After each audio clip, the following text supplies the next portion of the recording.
సాక్షి అనుదిన మన్నా ద్వారా మీ అందరికీ శుభోదయ.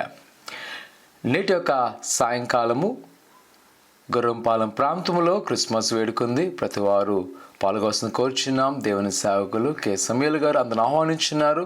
ప్రతి వారు ఆరాధనలో పాల్గొని దేవుని యొక్క ఆశీర్వాదం పొందుకునండి. నేటి యొక్క భరోస్కరమైన మాట ప్రకటన గ్రంథము 21వ అధ్యాయం 3వ వచనం. దేవుడు తానే వారి దేవుడై ఉండి వారికి తోడై ఉండెను. ప్రియకుమార కుమార్తె, ప్రకటన గ్రంథం యొక్క విశ్లేషణ చాలా చక్కగా మనము చూడగలం. భక్తుడైన యోహాను గారి ద్వారా దేవుడు రాబోతున్న సంఘం యొక్క పరిస్థితులను తెలియజేస్తూ మరుముఖ్యంగా ఈ అధ్యాయంలో నూతన యెరూషలేము, నూతన పట్టణము, ఆ పట్టణము ఎవరి చేత నిర్మించబడబోతుంది, ఆ పట్టణంలో ఎవరు ఉండబోతున్నారు అని చూస్తే దేవుడే వారితో నివసించాను. ఈరోజు ఒకవేళ మనము ఆత్మీయంగా బలపడండి అని దేవుని యొక్క వాక్యం ద్వారా మనం హెచ్చరిస్తున్నప్పుడు మనకు అనిపిస్తుంటుంది, ఏంటి నాకు వస్తుంది, లేదా ఇంత బలపడితే నాకేం జరుగుతుందని. అయితే ఒక విషయాన్ని మనం గ్రహించండి, దేవుడు వారితో సావాసం చేయబోతున్నాడు.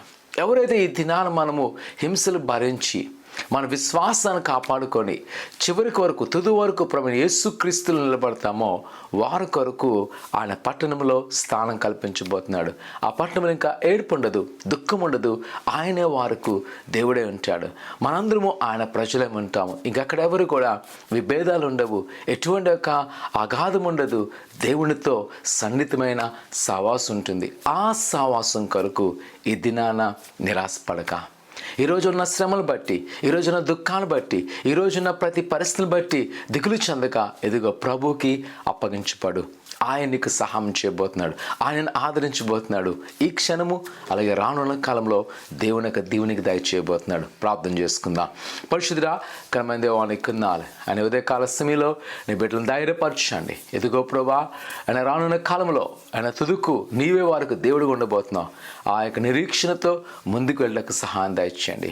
ఆ నిరీక్షణతో ప్రతి వాడిని ధైర్యపరిచి బలపరచమని ఎవరిని బిడ్డలు ఏదో కోరుకున్నారో ఆ కోరికలు సిద్ధింపచేయండి. ఆయన వారికున్న శ్రమ, వారికున్న దుఃఖము నీకు అప్పగిస్తున్నా యేసు నామమున విడుదల చేసి నీ హస్తాల్లో భద్రపరచమని యేసు నామమున తండ్రి, ఆమేన్. దేవుడి తోడును గాక. సాయంకాలం క్రిస్మస్ ఆరాధనలో పాల్గొవలసిందిగా కోరుకున్నా. దేవుడు దీవించును గాక. ఆమేన్.